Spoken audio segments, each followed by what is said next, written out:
Brad, you talked about the way you guys shot the ball in the fourth quarter. I think you're 4 of 26.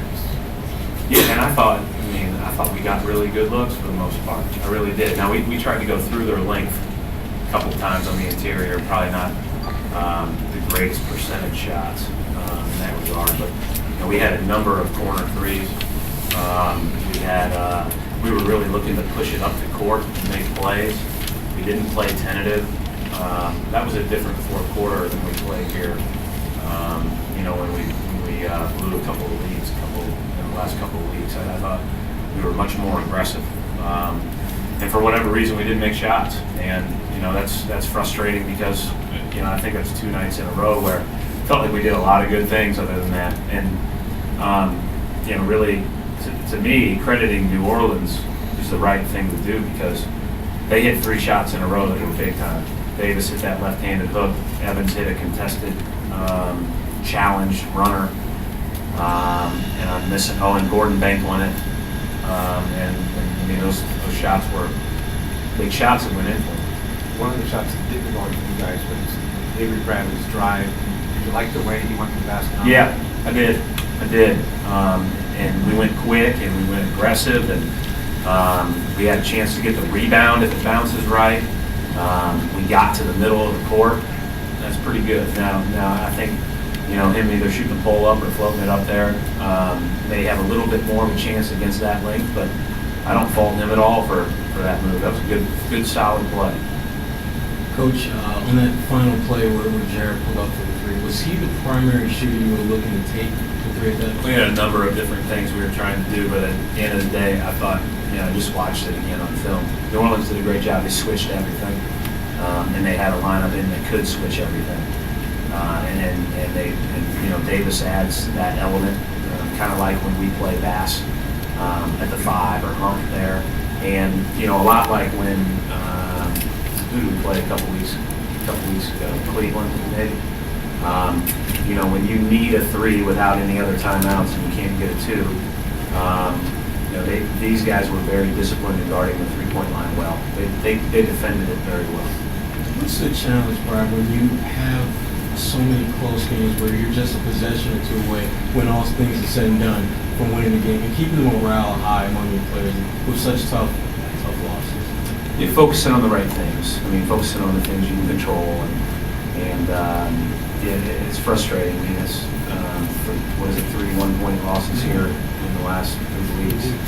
So that's a hard thing to swallow. But at the same time, it's not like they're laying down. They're coming out and competing. And tonight they had every excuse in the book if they wanted to use it. They didn't. They played again. I'm disappointed we couldn't get the win, but I'm proud of the way that they played. With these crunch time plays, are you trying to design plays that are designed to have multiple options, or to try to get it to your best go-to score in that situation? Well, you look at, obviously we've got 4 guys out on the floor, and Jordan, Jared, Avery, and Jeff that, we're going to try to have at least some spacing for and give them as options. To be candid, again, they guarded it really well, but it was designed for multiple options.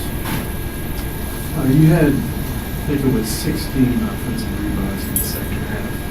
How much of that was a reflection of your shooting and how much of it was just attacking?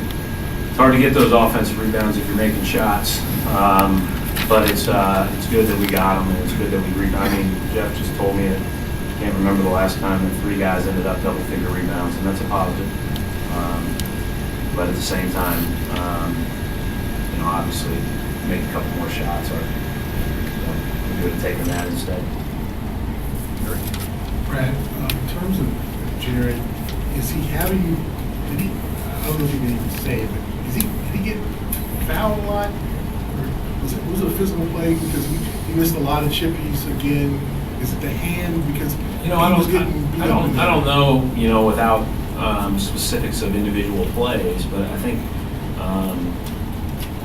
these guys are long, really long, and we've run into a string of teams that have that length on the interior, and these guys are mobile and able to keep him in front, and when they do, he's got to finish over that length. That's not Davis is a hard guy to score on, and as are a number of other guys in this league. But Davis and Noah are two of the most versatile fives as far as moving their feet in the league. So I think length plays a big factor. And just coach, just general, this upcoming West Coast trip, you had road trips, obviously extended periods before, but how much have those experiences maybe prepared you guys for what's going to be the longest road trip you guys have faced in terms of the second? Yeah, I don't know. Hard for me to say because I've never been on one in the NBA this long. But I know our guys are looking forward to going and competing, and we obviously play 5 really good teams on the trip, and we play a really good team when we get back. It's just never going to stop. We just have to continue to try to play better ourselves. Greg, season high 22 offensive rebounds for you guys. Is this, obviously tough off, but that encouraging to take that kind of fight from you guys, coming late in that game?